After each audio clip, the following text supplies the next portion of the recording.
Before reciting the Srimad Bhagavatam, which is the very means of conquest, one should offer respectful obeisances unto the personality of Godhead Narayana, unto Narayan Rishi, the supermost human being, unto Mother Sarasvati, the goddess of learning, and unto Srila Vyasadeva, the author. Shindatam Swakata Krishna, Punya Shravana Kirtanaha, Vidyantastohi Bhadrani, Vidunoti Suritsatam, Shri Krishna, the personality of Godhead, who is the Paramatma, super soul in everyone's heart, and the benefactor of the truthful devotee, cleanses desire for material enjoyment from the heart of the devotee, who has developed the urge to hear his messages, which are in themselves virtuous when properly heard and chanted. Nasta Prayeshu Bhadreshu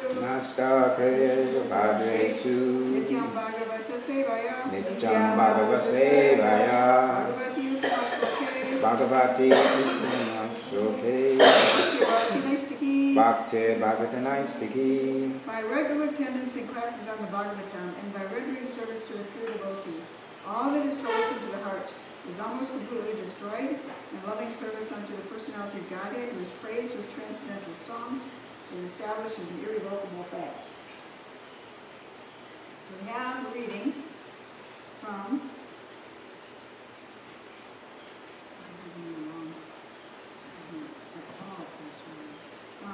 first or second canto, Srimad Bhagavatam, second canto, chapter 5. There's no placement for that, so chapter 5, the cause of all causes. This chapter is where Narada Muni is asking his father, Lord Brahma, about the source of creation and how it all happened. So when we're on, according to the board there, I hope this is right, we're on text 6. And I wrote that on the board, but it said 6 on there. I hope it wasn't 6 from last time or something. But I don't think so. I didn't know, so I didn't write anything.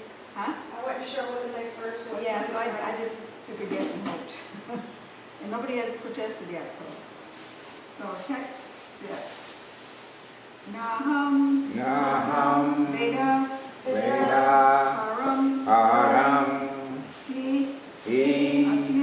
Asmin Naham Veda Param Hyasmin.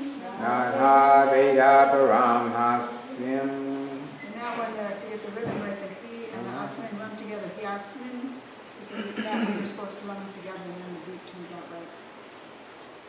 Naham Veda Param Hyasmin. Naparam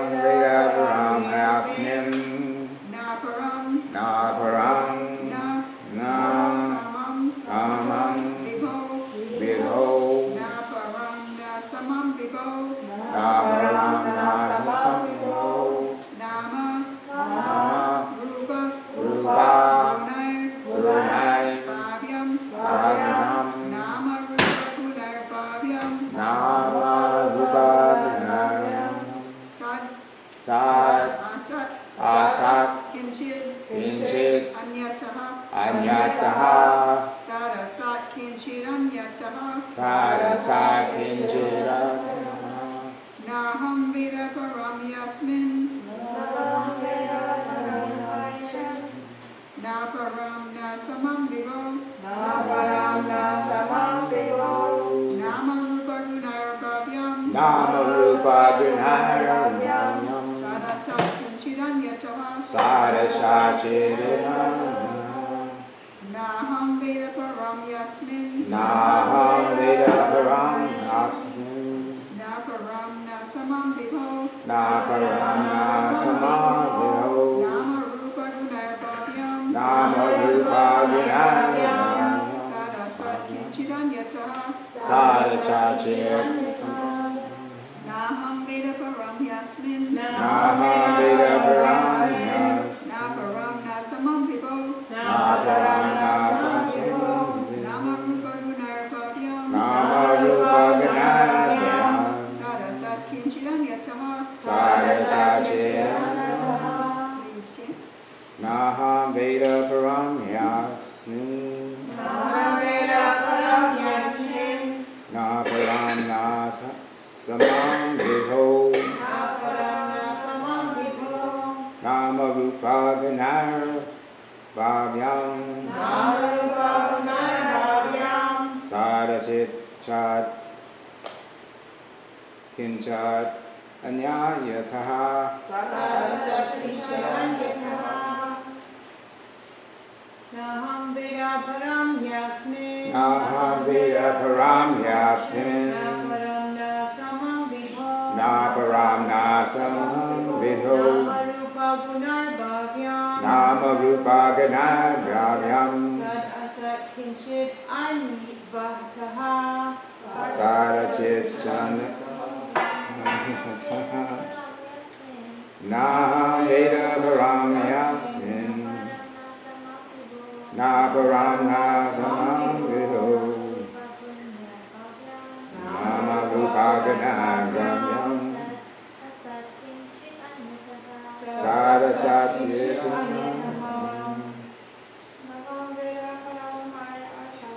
Naham Veda Param Yasmin, Naparam Nasamam Viho, Nama Rupa Gunai Bhavyam, Sarasat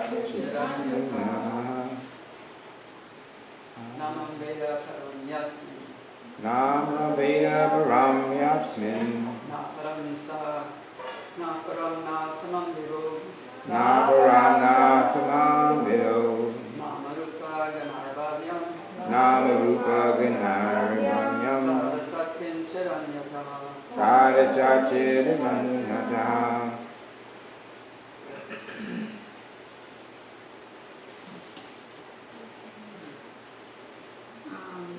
Word meanings. Na, Na, do not. do not, Aham, Aham, myself. myself, Veda, Veda, no. no, As in K-N-O-W.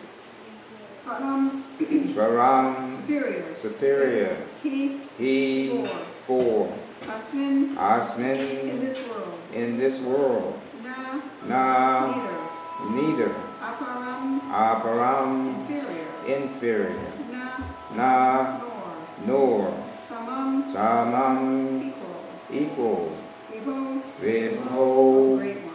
O great one, Nama, Nama, name. name, Rupa, Rupa, characteristics. characteristics, Gunai, good night, by qualification.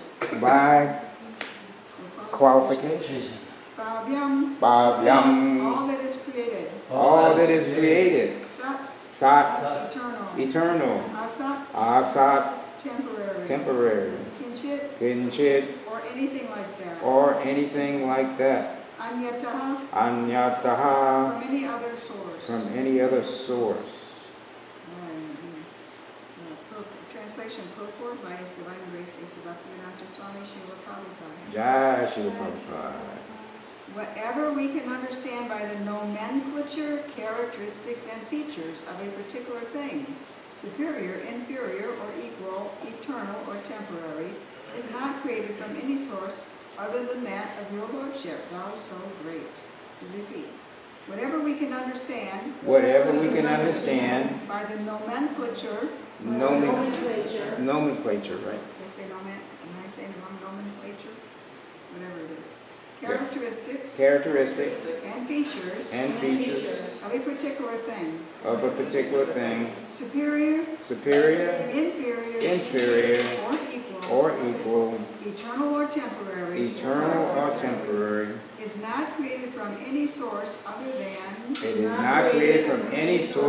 than that of your Lordship, thou so great. Go for it. The manifested world is full of varieties of created beings in others. It says here, and that might be a typo, it might mean other species, because the next sentence says, in human society, the human being is considered to be the superior living being. And amongst the human beings, there are also different varieties, good, bad, equal, etc.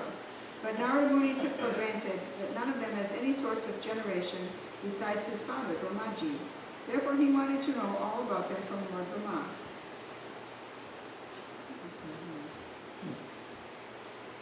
This says, the manifested world is full of varieties of created beings and 8,400,000 species of life. And some of them are superior and inferior to others. Oh, a whole section was left out. Really? Pocket babies are not perfect, folks. Okay. In human society, we do make a little mistake once in a while. And I thought it meant species, so. That's all this purport says. A very simple purport that there's so much variety. Narada Muni is commenting on all the variety. And he sees Lord Brahma as his own father as the source of everything.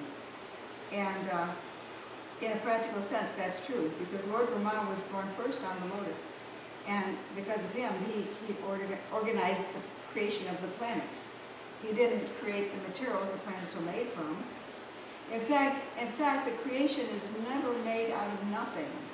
No creation is ever made out of nothing. Krishna's inferior energy always exists, but sometimes it's totally non-differentiated. Sometimes it has no qualities, no anything. It just exists in an indescribable, inconceivable way, with no way to describe it. And then it gets qualities. It gets the modes of nature, and it gets the elements and how they relate to the senses and the sense organs. That I guess you would say the blueprint of the sense organs gets created. The ability for sense organs to sense the qualities of different elements gets created. So the qualities of the elements and how they can mix and all that they can do and how they mix and they can make senses and different kinds of bodies, all that is created before the first body is created. Amazingly. Which is inconceivable in itself to our minds, especially if we're brought up on Western science, where it starts with primordial soup made out of atoms and molecules, and then they all learn to get together and make a cell. And creation is all made from gross elements. No, creation is made from subtle first, then gross. So then Lord Brahma is born on the lotus, and he doesn't know why he's there, what he's supposed to do, so he has to perform meditation and find out. And then he gets this inspiration. After he meets Krishna, he gets the inspiration, he knows. But he's tuned in then to what Krishna's already created. So he's on this lotus which contains all the material energy, ready to be shaped into things. So taking all the qualities and potential that's already been arranged, and all the material that already exists, he organizes it into planets and makes bodies out of it and starts things going. And so in a sense, everything comes from him. Because he's the first one who does anything, the first one who has a body. And everyththing grows from there. Everything comes from there. And he's actually able to make different species and different personalities out of his body. He's able to make his own sons out of his body, which is quite amazing. And then he creates, what is it? Then first Manu and his wife, and first male and female form, and Manu's a father, right? Is it? No, not Pichu. Anybody know the first Prajapati? Anyway, then from then the beings are created and grow, and there are, it expands out by sexual reproduction. It expands out. So, Narada Muni is in this section of the Bhagavatam. He's going back and forth kind of. He's talking about how he sees Lord Brahma as a creator, and he just in this sentence says, "Oh, thou so great." He is practically worshiping him as God, which in a practical sense, Lord Brahma practically is. But at the same time, he didn't create anything. He's just working under the real God. So Narada Muni is going back and forth. He has not heard the truth yet. So he's asking, but there must be something beyond you who's creating all this. So he's going back and forth between worshiping his father as the original God and asking him, who is beyond you? So this verse is the first part. He's going back and forth. And so he wants to know about all this variety and how it could be, good and bad and greater and lesser and equal and all this. He wants to know how it all came about. So, in a sense, this verse is also about, please tell me about all the varieties, how it happened that there's so many varieties in this world. And there are a lot of varieties, because I was thinking, what will I say about this class? And I was thinking about all the varieties, unlimited varieties. It's incredible. So many, well, for starters, 8,400,000 species of life. 400,000 of them are humans. Where are they? We don't know. We know about Homo sapiens.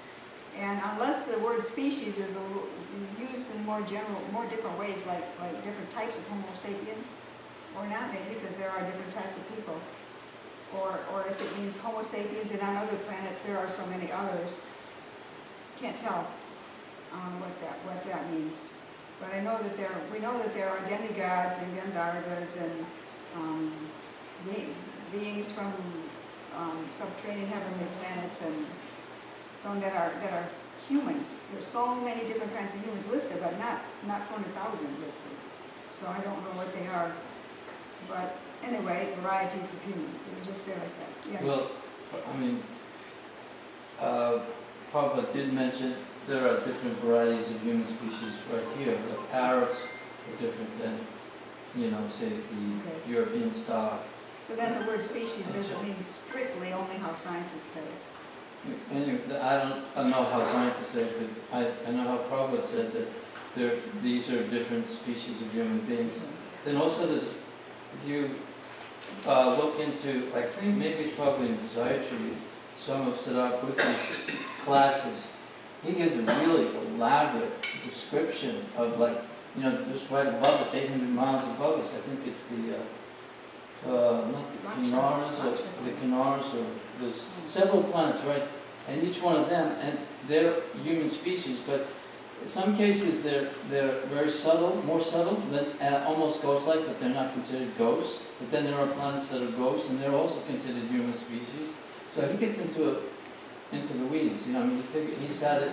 Of course, there's debates. There were debates when he was alive with some of the, but he gives a pretty. It sounds pretty sound. That. Was that a redundant statement? It sounds pretty sound. Does that sound pretty sound? It sounds pretty solid. How about that? Yeah.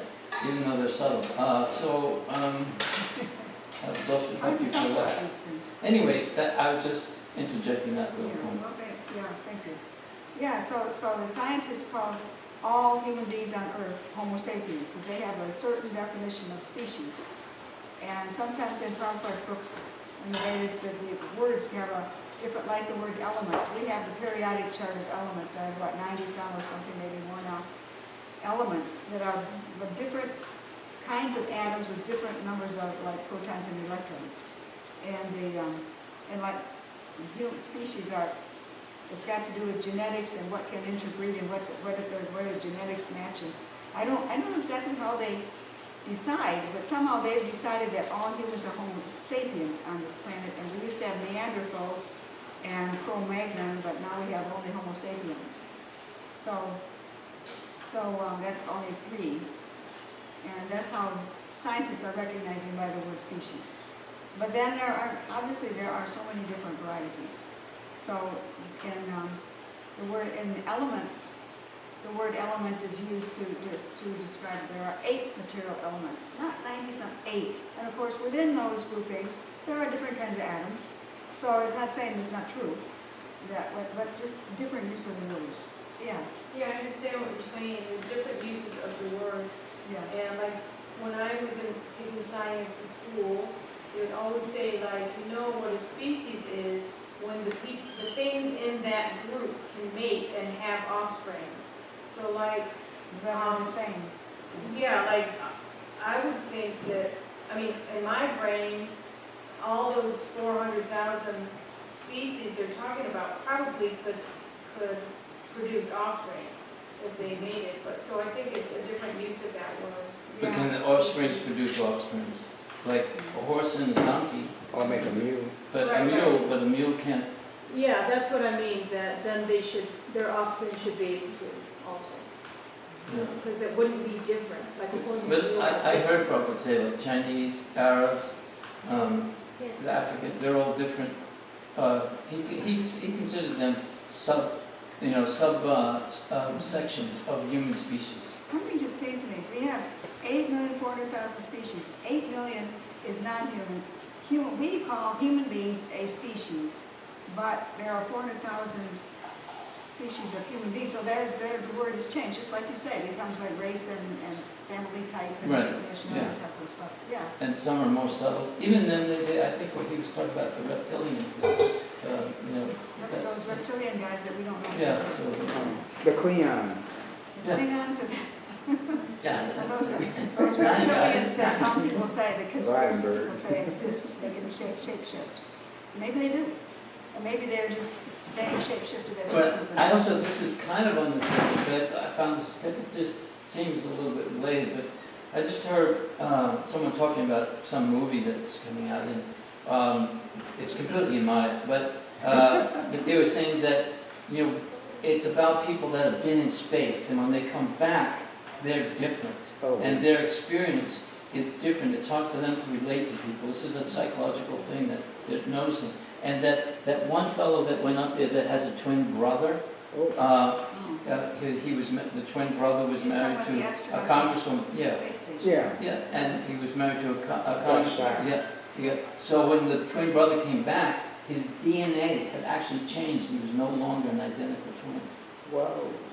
DNA does, and there's also elements of DNA that be activated or not activated by your environment. So, yeah, and actually I've read, but I don't know where, but that sometimes plants can create a different element. A whole different element. In other words, they're changing the atoms, because our definition of elements is different sized atoms. So that is all very fascinating. Another thing that is very interesting. Well, there's this book we've been listening audio. It's The Secret Life of Trees or something. Secret Life of Plants. Plants. That was a famous book What's the in the name of it? Now 70s. they have one about trees. Oh, they do. Okay, but anyways, in there it said that there's more genetic variation among, say, beech trees than there are between species of animals. So it's still a beech tree, but it has more variation in it so that it can adapt, because it can't walk, so it can adapt to changing environment. So there's more variation, more genetic variation in the species of beech tree than there is between, say, a couple of kinds of animals. Well, according to maths, but I don't know if that matches with the Vedas. Well, they're measuring one thing, the Vedas are talking about another thing. But the point is that I was going to lead to is that the Brahma was one being, and he started creating from his body different kinds of species and different personalities and different beings to begin to procreate and make population in the universe. And the Prajapatis knew how to, by sexual reproduction, create species. And one specific story of it is Kashyapa Muni, and he had two of his wives. He had many wives. Two of them were sisters. I think they were all sisters. So two of them were in rivalry. And what's their names? They will come to me. But I know their names. Kadru and Vinata. And so they had this competition going on between them. And one of them wanted, she was going to offer them both a benediction. One of them wanted 1,000 snake sons. And one of them wanted 2 sons more powerful than the 1,000 snake sons. So Garuda was one of those 2 created. The other one, she opened the egg too soon. He didn't fully develop. But because the birds took longer than the snakes. But the snakes were, they're the nagas of the lower planetary systems. And so why do they, they're Prajapati, why do they say, oh, I just really want 1,000 snake sons? It's different from us, But that's what they did. They created different kinds of beings, and they knew somehow, whether by mantra or whatever, by mental power, whatever, but they knew how to do genetic manipulation that isn't as clumsy and harmful as the way modern scientists are doing it, but it actually creates species that work. And sometimes the species can interrelate and can, like demigods and humans, they can intermarry and create offspring that can continue the line and keep producing viable And that's offspring. what the Greek gods that was a whole part of their mythology, quote unquote mythology. And it is when, one of them will mate with a human. Not to mention the Pandavas' origins. Yeah, All 5 exactly, Pandavas are sons exactly. of demigods. Perfect So, example. yeah. And then they continued to have sons who were viable sons. And then we probably, if it hadn't been for that fight where they all annihilated each other for the war, battle of Kurukshetra, and then the fight after that, whoever was left, the Yadus, there would still be lives on Earth. They would still be going on. But I think that was all stopped because they were superior and they would have been a burden. Because after a while, there's no war to fight, no demons to fight, and you just sort of are a burden on everybody else by being bigger. And so they had to go. But anyways, so plants also, that I was talking about the Prajapatis and how they created species. We are brought up thinking that the lower species came first. First the one-celled, then the fish, then the plants, and finally some fish crawled on the land and like that, and became amphibians and so on. That's how we're taught. But with the Prajapatis, it started with humans. Humans are supposed to be the pinnacle, but it started with humans among the Prajapatis. And plants have way more complicated DNA, not just beech trees have more choices than humans, but plants have more complicated DNA than animals and humans.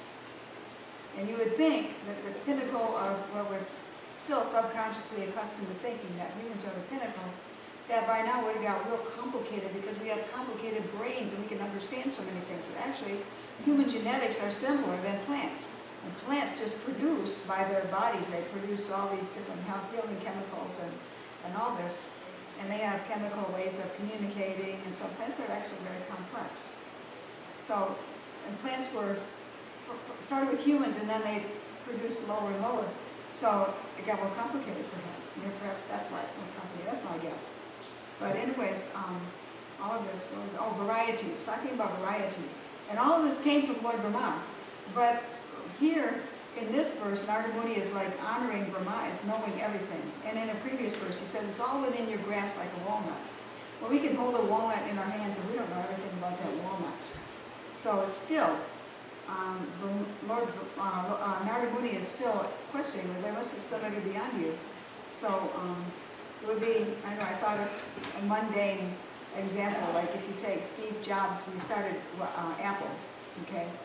He was in charge, he was a source, he was like the Brahma of Apple. But he has engineers working under him who know more about their particular, he can't know every single detail about every engineer's creation. So likewise, perhaps there is a Brahma who knows every single thing and is in charge of every single creation, but he's the start of it, and he knows more than everybody else except for Krishna, and Krishna is actually the source, not Vishnu, and Super Soul, Shirodakashayi Vishnu within the heart, supporting all the atoms, supporting how the atoms interact, supporting how they come together in cells and everything, supporting how there can be bodies that souls can be in. Narada, Brahma did all this, but Brahma didn't do all this. So it's very interesting subject to talk about. Brahma knows everything, but he doesn't at the same time, because he has to meditate on Krishna. So, and he did get bewildered by Krishna. He thought he figured everything out. So here's this talking to a little boy who was acting really big, and so he tested him, took the cows and calves to see what he would do. So he was like us, trying to figure things out too. And maybe I should stop there. Is there more discussion on this? That's all I can think of right now. It's very hard to think of what to talk about in this. I didn't want to just like talk about Lord Brahma as the creator, but that's all this verse. This is what Narada Muni is. This is the side of the two sides he's struggling with that he's looking at in this verse. So here Lord Brahma is the great creator. And actually... Yeah, I heard someone this morning saying something, this was at the Bhagavatam and class earlier this morning, and he was saying that Brahmas are the founder of our sampradaya. He's the source of, the simple succession. But yet, he didn't know who Krishna was. Yeah. So, but, so that discussion can, be made, like a type of challenge. But we understand that, like, say, Mother Jasoda, she could see the universal form in her baby's mouth. She saw all that, but she didn't really she didn't care about that. She just saw her baby and she wanted to take care of her baby. And also, so with Brahma, there's different ways to understand it. I didn't actually hear what the speaker in the class this morning, what his conclusions were, because something else came up. So I've been meditating on all morning, and of course we can say Yoga Maya is part of the pastimes of the Lord, but it's also, there's a progressive, spiritual life is progressive. It's never static. And, just like we understand the story from Brihad Bhagavatamrita, how he's progressively coming back. So it could be understood like that, because there is an understanding that after this, there's a very nice book, I can't remember, it's an ISKCON book, it was published by ISKCON, and it's about Haridas Thakur, and I can't remember who translated it or is responsible for it, but in it, it says that Lord Brahma, after he understood the forearm form of Krishna, but then when he realized that he didn't know all about this other, this other aspect of beyond Vishnu is Krishna, that's why he went back to Brahmaloka, made some arrangements for management, and then he prayed. He went to Navadvip and begged and prayed that he would take birth, because he understood that Lord Chaitanya, he had a realization that Lord Chaitanya or Krishna was going to appear in the Kali Yuga in about 4,500 years or 4,500 years from that pastime. And so for him it was a few moments. So he went to Navadvip, prayed that he could take birth in Lord Chaitanya's pastimes so he could enter into this most intimate incarnation of the Lord and become a part of that. He acts, and it came from this pastime where he was covered, and then he sees that Vishnu is everywhere, Krishna is everywhere, Vishnu is everywhere. There's also this little blue cowboy boy playing with his cowboy friends in the calves, and he has all these other paths, and then he sees that there's Lord Chaitanya who's coming in 4,500 years, and he wants to get in on it. Renounces his post and goes and takes birth as Haridas Thakur.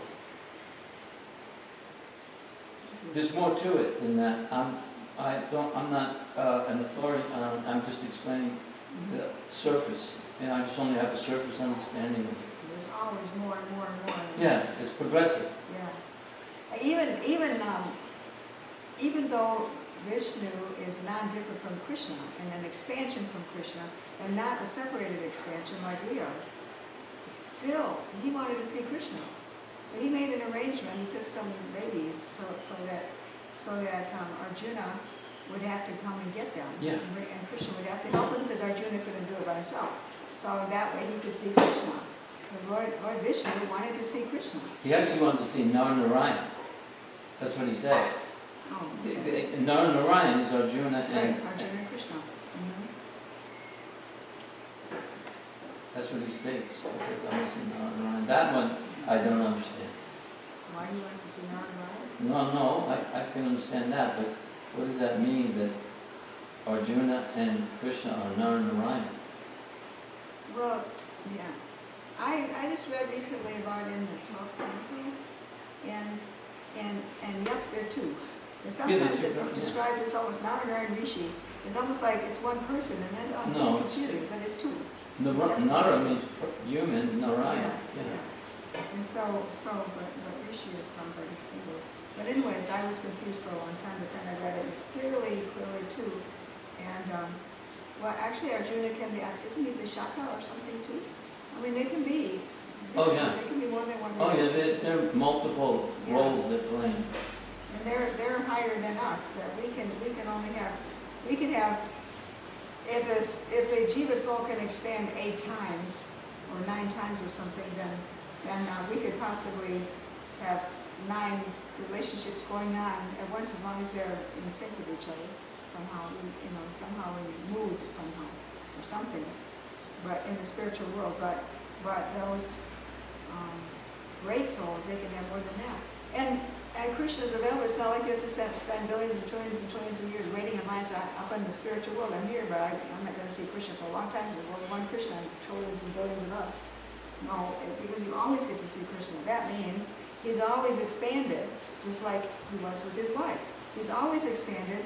So wherever there's a village, he's there, and you can see him. If you're there, in the Goloka Vrindavan, you can see Krishna and have a relationship with him. And it doesn't matter how many trillions and gazillions of souls there are seeing Krishna, because it's expanded. It has to be, because that's what he showed, that he could expand himself in the rasa dance and with his 16,108 wives. So that we can understand how we can all see him up there in the spiritual world. So when you meditate on this, you realize, and I don't mean and his associates are expanded too, to be there everywhere too. Go ahead. but that you don't, and I don't mean to be disparaging towards Christianity, but to say that Jesus Christ is the one and only Son, it's a pretty small idea, yeah. Small idea. Why you limit God? Yeah. God is limited. And the other thing is when they say everyone else is the adopted sons. Well, who's the other father? Yeah, right. Good way to say it, yes. Who's the other father? Well, I didn't say the devil or something. That was That's what they We said. don't have an They answer. said, someone brought that up, that I think the Jewish nation was doing something really naughty, and said your father is the devil. Devil's been busy. I'm talking about that group of people. Not a very good answer. Yeah. So it says they say God is infinite, and that they have no idea what infinite means. We have some idea what infinite means, and it's pretty incredible. Is there anything else? So I'll stop here. Thank you very much. All glories to Srimad Bhagavatam, all praise to Srila Prabhupada. God. I was thinking, when I read that verse, I was thinking of that gospel song, How Great Thou Art. I don't remember the melody, but When sings my soul, how great thou art. how great thou art.